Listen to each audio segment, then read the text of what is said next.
These days, most of us slaves to the daily grind, working our fingers to the bone just to make ends meet. But some of us take it too far, prioritizing work over our families and overlooked the signs that they might need our help. John was one such man, a hard-working fellow who spent most of his days slaving away at the office. Little did he know, a dark and twisted fate awaited him and his family, and it all started with a strange call in the middle of a mundane workday. John's phone buzzed in the middle of a meeting, startling him from his thoughts. He glanced at the caller ID and frowned. It was his wife, and she sounded hysterical. Without hesitation, he excused himself from the meeting and rushed home, his heart pounding with fear and uncertainty. When he arrived, he found his wife sitting at the dining table, shaking and trembling with fear.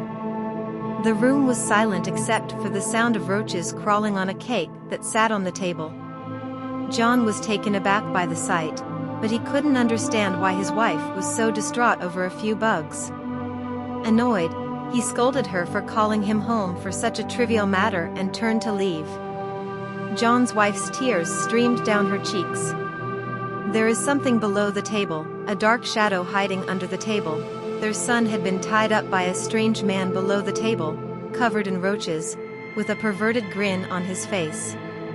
The strange man had stuffed her underwear in his mouth.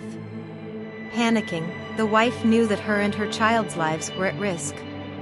And with that, the story comes to a close, with an open-ended finale that leaves a profound message to ponder. This tale teaches us that no matter how busy our lives may be, we must always be vigilant and observant of the subtle signs that something may be amiss.